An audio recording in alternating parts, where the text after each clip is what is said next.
여러분, 지금 제가 서 있는 이곳은 지상에서 고공 80m 높이입니다. 아파트 25층과 같은 높이죠.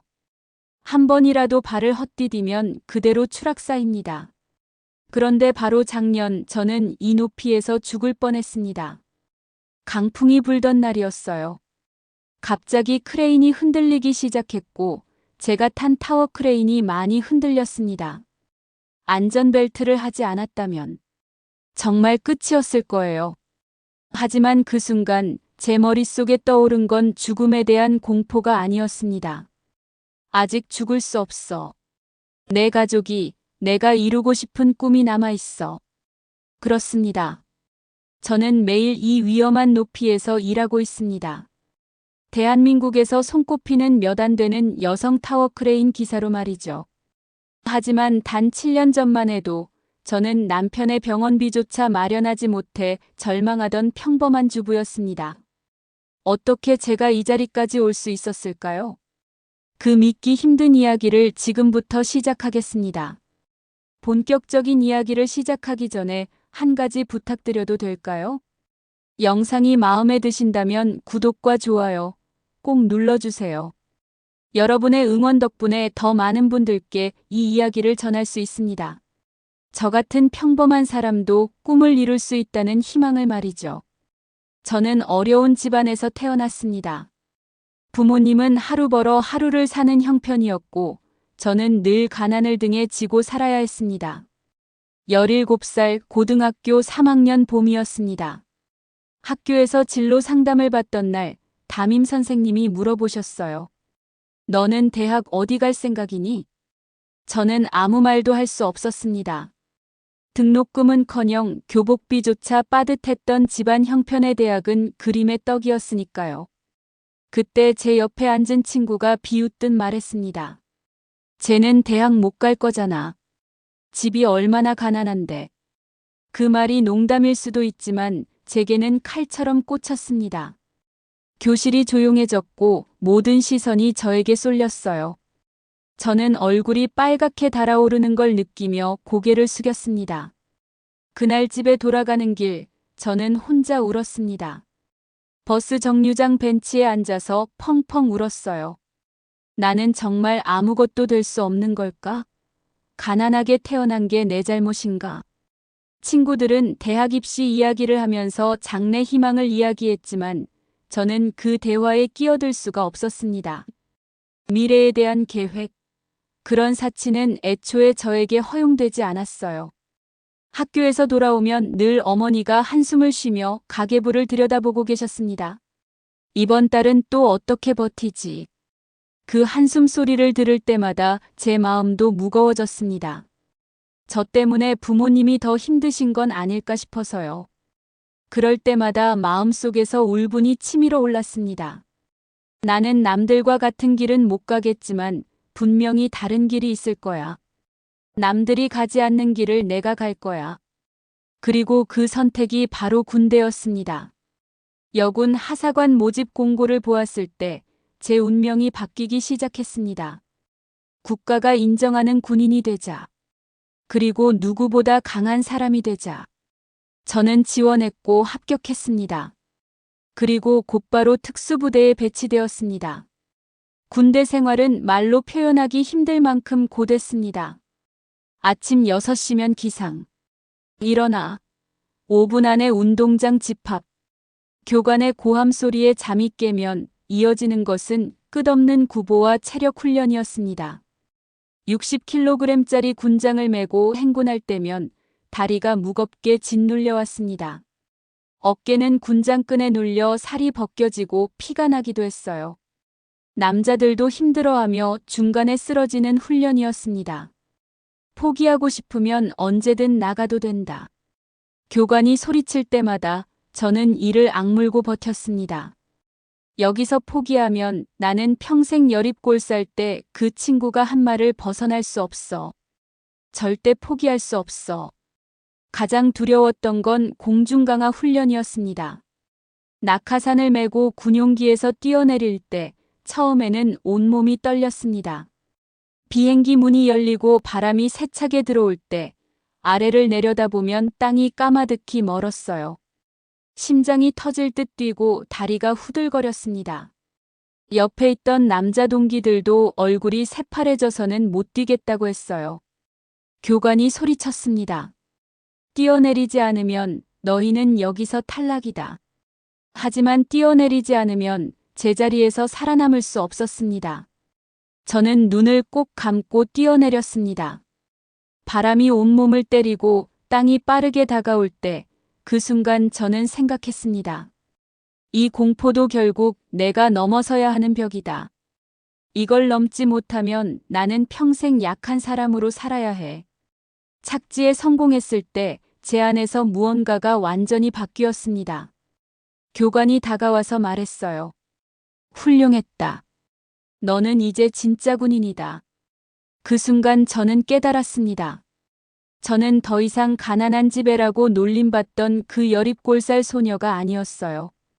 두려움을 정면으로 마주하고 이겨낼 수 있는 사람이 되어 있었습니다. 군 생활 동안 수많은 훈련과 고생이 있었지만 그 모든 것이 제 강심장을 만들어 주었습니다. 저는 결국 상사 계급까지 진급했고 누구보다 강인한 정신을 갖추게 되었습니다. 제대 후 저는 평범한 길을 선택했습니다. 좋은 사람을 만나 결혼을 하고 이제 평범하게만 살면 돼. 군대에서 충분히 고생했잖아. 남편이 그렇게 말해줄 때 저도 그렇게 믿었어요. 하지만 현실은 전혀 녹록지 않았습니다. 급과 제가 아르바이트로 벌어오는 돈을 합쳐도 늘 빠듯했습니다. 아이가 초등학교에 들어가니 학원비가 필요했고 비용이 만만치 않았어요. 아이 학원비는커녕 매달 전기세와 관리비를 내는 것도 벅찼습니다. 한 달이 멀다 하고 빚독촉 전화가 걸려왔어요. 여보세요? 대출 상환일이 지났는데 언제 입금하실 건가요? 그 전화를 받을 때마다 가슴이 철렁 내려앉았습니다. 아이들 앞에서는 태연한 척했지만 화장실에 숨어서 몰래 울기도 했어요. 군대에서는 그렇게 강했는데 왜 돈 앞에서는 이렇게 무력할까? 그러던 2019년 어느 봄날이었습니다. 남편이 갑자기 체한 듯 속이 쓰리다고 말했어요. 여보, 며칠째 속이 아픈 것 같아. 소화가 잘 안 되네. 처음에는 단순히 소화불량인 줄 알았습니다. 과로 때문이겠거니 했죠. 남편도 생계를 위해 무리해서 일하고 있었거든요. 하지만 며칠이 지나도 증상이 나아지지 않았습니다. 오히려 점점 더 심해지는 것 같았어요. 얼굴도 누렇게 뜨고 식욕도 없어 보였습니다. 병원에 가봐. 뭔가 이상해. 제가 걱정스럽게 말하자 남편은 대수롭지 않게 웃었어요. 괜찮을 거야. 그냥 스트레스 때문일 거야. 하지만 제 불안감은 점점 커져갔습니다. 결국 남편을 억지로 끌고 병원에 갔습니다. 의사 선생님이 정밀 검사를 해보자고 하셨고 일주일 후 결과를 들으러 갔어요. 그 결과는 저희 가족의 운명을 완전히 바꿔버렸습니다. 위암 3기입니다. 수술을 받으셔야 합니다. 의사 선생님의 말이 귀에 들리는 순간 제 머릿속은 새하얘졌습니다. 위암? 우리 가족은 이제 어떻게 되는 거지? 옆에 앉은 남편이 허무하게 웃으며 말했어요. 아직 젊은데 벌써 암이라니. 남편은 저에게 미안하다며 눈물을 흘렸습니다. 미안해, 여보. 나 때문에 고생하게 생겼네. 아이들은 어떻게 하지? 그 순간 저는 깨달았습니다. 저는 울 수 없다는 걸. 제가 무너지면 아이들과 남편이 더 힘들어질 테니까요. 괜찮아. 우리가 힘내서 이겨낼 수 있어. 입으로는 그렇게 말했지만 속으로는 막막했습니다. 남편은 바로 다음 주에 수술을 받았습니다. 8시간짜리 대수술이었어요. 수술실 앞에서 기다리는 동안 저는 시간이 멈춘 것 같았어요. 아이들은 아빠 언제 나와? 라고 물었지만 저는 대답할 수가 없었습니다. 수술이 끝났을 때 의사 선생님이 나오셨어요. 다행히 성공적으로 끝났습니다. 하지만 앞으로 항암 치료를 받으셔야 합니다. 저는 그날부터 병원에서 간호를 시작했습니다. 매일 아침 도시락을 3개씩 싸서 병원으로 달려갔어요. 남편 것, 제 것, 그리고 아이들이 면회 왔을 때 줄 것까지. 수술 부위를 소독해주고 밤새 곁을 지키며 수액이 잘 들어가는지 모니터를 바라봤습니다. 남편이 고통에 신음할 때마다 제 마음도 찢어졌어요. 아파. 너무 아파. 남편이 신음할 때면 저도 같이 아팠습니다. 간호와 뒷바라지를 하느라 제 몸도 지쳐갔습니다. 아이들은 엄마 언제 집에 와? 라고 물었지만 병원을 떠날 수가 없었어요. 집안은 늘 어수선했고 아이들 챙기는 것도 제대로 못했습니다. 하지만 남편을 살려야 했습니다. 남편이 다시 일어서야 가족이 살 수 있었으니까요. 가장 큰 문제는 경제적인 부담이었습니다. 병원비, 항암제 비용, 각종 검사 비용까지 한 달에 몇백만 원씩 나가는 돈을 감당하기 벅찼어요. 생활비까지 합치면 정말 견딜 수가 없었습니다. 가끔 집에 돌아와 통장을 열어보면 잔고는 점점 줄어들고 있었어요. 그럴 때마다 눈물이 절로 났습니다. 이 돈으로 다음 달은 어떻게 버티지? 아이들 밥은 어떻게 먹이지? 친정 부모님께 도움을 요청해봤지만 우리 집만큼이나 형편이 어려우셨어요. 시댁에서도 마찬가지였고요. 대출을 받으려고 여러 곳을 알아봤지만 하지만 포기할 수 없었습니다. 제게는 남편과 아이들이 있었으니까요. 남편의 치료가 길어지면서 저는 깨달았습니다. 더 확실한 직업을 가져야 한다. 가족을 위해서라도 무슨 일이 있어도 살아남아야 한다. 그때 문득 군에서의 경험이 떠올랐습니다. 높은 곳에서의 훈련, 공중강화에서 이겨낸 두려움. 그리고 무엇보다도 어떤 어려움도 이겨낼 수 있다는 자신감. 그 강점을 살릴 수 있는 직업이 바로 타워크레인 기사였습니다. 타워크레인 기사? 여자가 할 수 있는 일이 아니야. 남자도 어려운 일이야. 주변에서는 모두 말렸어요. 여자에게는 적합하지 않은 직업이라고. 하지만 저는 이미 마음을 정했습니다. 남들이 못한다고 하는 일일수록 경쟁이 적고 대우가 좋을 거야. 자격증 공부는 정말 쉽지 않았습니다. 두꺼운 교재를 붙잡고 매일 밤 병원에서 남편을 돌보고 집에 와서 공부했어요. 새벽 2시, 3시까지 졸린 눈을 비비며 책을 봤습니다. 아이가 엄마 같이 자요라고 졸라도 책을 덮을 수 없었어요. 이 공부를 포기하면 우리 가족의 미래도 없어. 타워크레인의 구조, 안전규정, 안전조작법. 처음 보는 용어들이 가득한 교재를 보면 머리가 아팠습니다. 하지만 매일 조금씩 꾸준히 공부했어요. 실습 훈련장에서 수십 미터 크레인에 처음 올랐을 때의 느낌을 잊을 수 없습니다. 높이 50미터까지 올라가 보세요. 강사님의 말에 따라 크레인을 타고 올라갔는데 생각보다 훨씬 높고 무서웠어요. 바람이 불면 크레인이 미세하게 흔들렸고 아래를 내려다보면 사람들이 개미처럼 작아 보였습니다. 내가 이 길을 끝까지 갈 수 있을까? 순간 불안과 두려움이 몰려왔습니다. 하지만 그때 병상에 누워있는 남편이 떠올랐어요. 항암 치료로 머리카락이 빠져서 모자를 쓰고 있던 남편. 여보, 미안해. 나 때문에 고생한다며 눈물을 흘리던 남편. 그리고 엄마, 우리 언제 놀이공원 갈 수 있어? 라고 묻던 아이. 내가 여기서 포기하면 그들에게 무슨 얼굴로 돌아가지? 저는 이를 악물고 훈련을 계속했습니다. 군대에서 공중강화를 할 때처럼 두려움을 정면으로 마주했어요. 6개월의 공부와 훈련 끝에 드디어 시험날이 왔습니다. 필기시험, 실기시험 모두 떨리는 마음으로 봤어요. 특히 실기시험에서는 정확하게 크레인을 조작해서 지정된 위치에 자재를 옮겨야 했습니다. 한 번이라도 실수하면 불합격이었어요. 그리고 일주일 후 합격 소식을 들었을 때 축하합니다. 합격하셨습니다. 전화를 받는 순간 저는 주저앉아 눈물을 흘렸습니다. 가난 때문에 포기해야 했던 꿈들, 군에서 버텼던 모든 고생, 그리고 남편의 투병과 아이들을 위해 견뎌온 모든 순간들. 그 모든 것이 스쳐 지나갔어요. 드디어 내가 해냈구나. 이제 우리 가족을 제대로 지킬 수 있어. 그날만큼은 세상에서 가장 행복했습니다. 타워 크레인 기사로 일하면서 저는 완전히 새로운 세상을 보게 되었습니다. 매일 새벽 5시에 일어나 준비를 하고 6시 반이면 현장에 도착합니다. 타워 크레인에 오르려면 좁은 철제 사다리를 15분에서 20분 동안 올라야 해요. 매일 60m, 80m를 올라야 합니다. 무섭냐고요? 솔직히 말씀드리면 아직도 무서워요. 하지만 무서우면 일을 못합니다.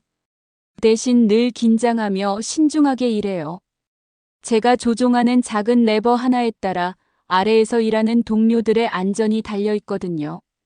하루는 정말 아찔한 순간이 있었습니다. 바람이 많이 부는 날이었어요. 철근 다발을 옮기고 있었는데 갑자기 강풍이 불었어요. 철근이 크게 흔들리면서 아래에서 잡으려던 작업자가 피하지 못할 뻔했습니다. 순간 저는 급히 크레인을 멈추고 철근을 안전한 곳으로 옮겼어요. 만약 제가 1초라도 늦었다면 큰 사고가 날 뻔했습니다. 그날 그 작업자가 제게 와서 말했어요. 누나 덕분에 살았습니다. 정말 고마워요. 그 순간 저는 깨달았어요. 내가 한 번 더 조심하고 집중해야 우리 모든 사람이 집으로 안전하게 돌아갈 수 있구나. 타워 크레인 기사는 단순히 높은 곳에서 일하는 게 아니에요. 동료들의 생명을 책임지는 일입니다. 하지만 현장의 현실은 여전히 냉혹했습니다. 안전장치가 제대로 갖춰지지 않은 곳이 많았고 근무 환경도 열악했어요. 노동자들의 권리는 뒷전이었고 사고가 나기 쉬운 노동 환경이 허다했습니다. 저는 다시 결심했어요. 이제는 나만을 위해서가 아니라 우리 모두를 위해 목소리를 내야 한다. 저는 노동조합에 가입했습니다. 동료들과 함께 안전을 보장받기 위해 제대로 된 근무 환경을 만들기 위해 투쟁했어요. 많은 사람들이 여자가 나서면 안 된다. 조용히 일만 해라라고 했지만 저는 물러서지 않았습니다. 가족을 지키기 위해 그리고 제 아이들에게 부끄럽지 않기 위해 끝까지 투쟁하여 좋은 합의가 이루어졌습니다. 그리고 드디어 5년간의 고생 끝에 저희 가족은 완전히 달라졌습니다. 먼저 가장 기쁜 소식부터 말씀드릴게요. 남편은 작년에 완치 판정을 받았습니다. 정기검진에서 의사 선생님이 말씀하셨어요. 완전히 깨끗해졌네요. 이제 걱정하지 마세요. 그 말을 들었을 때 남편과 저는 병원에서 그대로 껴안고 울었어요. 정말 기나긴 싸움이 끝났구나. 그리고 더욱 놀라운 일이 일어났습니다. 타워 크레인 기사로 5년간 일하면서 꾸준히 모은 돈으로 저희는 드디어 아파트를 장만했습니다. 30평짜리 아파트예요. 전세로 살던 그 좁은 방에서 벗어나 아이들에게 각자의 방을 만들어줄 수 있었어요. 엄마, 진짜 내 방이야? 내가 꾸며도 돼? 아이가 자기 방을 보며 신나게 뛰어다닐 때 저는 정말 뿌듯했어요. 아이도 우와, 우리 집 진짜 넓다. 며 좋아했고요. 남편이 요리를 즐겨 하는데 이제 넓은 주방에서 가족들을 위해 음식을 만들고 있어요. 예전에는 원룸 같은 곳에서 간이 가스레인지로 라면 끓이는 게 전부였는데 이제는 제대로 된 식사를 준비할 수 있게 됐죠.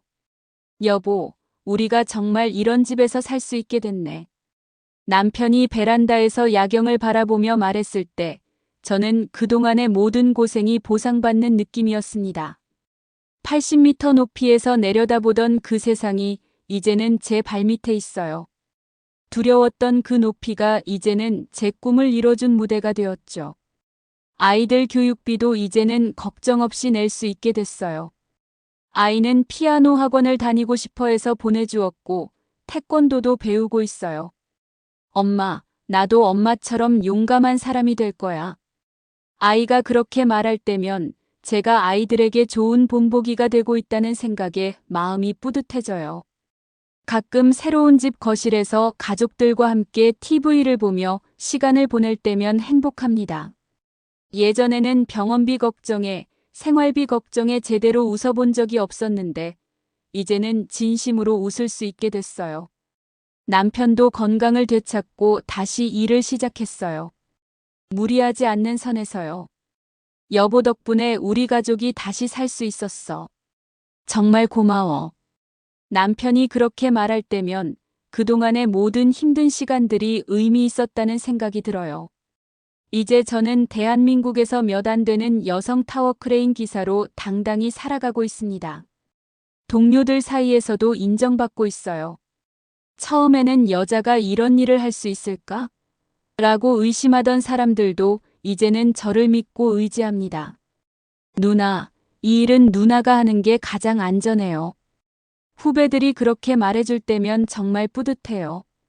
가난했던 어린 시절, 친구들에게 너는 대학 못 갈 거잖아 라며 놀림을 받던 그날들. 여군 특수부대에서 공중강화 훈련을 하며 두려움과 싸웠던 순간들.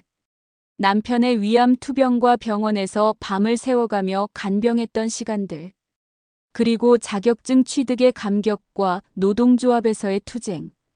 그 모든 길을 걸어와 지금 여기 서 있습니다. 때로는 80m 높이에서 바람이 세게 불어올 때면 생각해요. 내가 정말 여기까지 올라왔구나.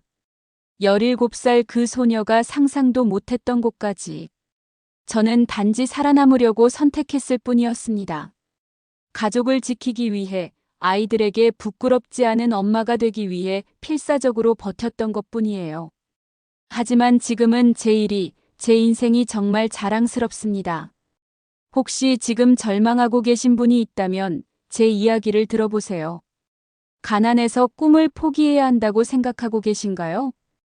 여자라서 나이가 많아서 학력이 낮아서 새로운 도전을 할 수 없다고 생각하고 계신가요? 절대 그렇지 않습니다. 능력 사회예요, 이제는. 저도 고등학교 졸업이 전부예요. 특별한 배경도 없었고 도와줄 사람도 없었어요. 하지만 포기하지 않았고 계속 도전했습니다. 가장 중요한 건 마음가짐이에요. 남들이 안 된다고 해도 나는 할 수 있다. 지금 힘들어도 이 고생은 분명히 의미가 있을 거다. 내가 포기하면 내 가족은 어떻게 되지? 이런 생각들이 저를 여기까지 이끌어 주었어요. 도전하고 싶은 분야가 있다면 두려워하지 말고 꼭 도전해 보세요. 나이가 많아서 저도 30이 넘어서 시작했어요. 여자라서 저처럼 할 수 있어요. 무서워서 처음에는 다 무서워요. 하지만 해보면 할 수 있어요. 저는 해냈습니다. 여러분도 반드시 할 수 있습니다. 지금도 매일 아침 80m 높이로 올라가며 생각해요. 오늘도 안전하게 일하고 모든 동료들이 집으로 돌아갈 수 있도록 하자.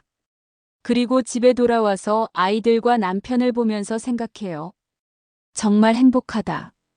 이 모든 게 꿈만 같다. 제가 이 이야기를 여러분께 전하는 이유는 단 하나입니다.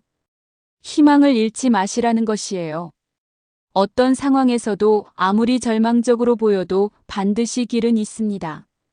다만 그 길을 찾기 위해서는 용기가 필요하고 포기하지 않는 마음가짐이 필요해요.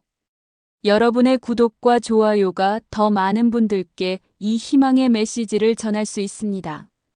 댓글로 여러분의 이야기도 들려주세요. 저도 응원하겠습니다. 더 많은 희망의 이야기로 다음 영상에서 또 만나 뵙겠습니다. 80m 하늘에서 여러분을 응원합니다. 끝까지 시청해주셔서 감사합니다.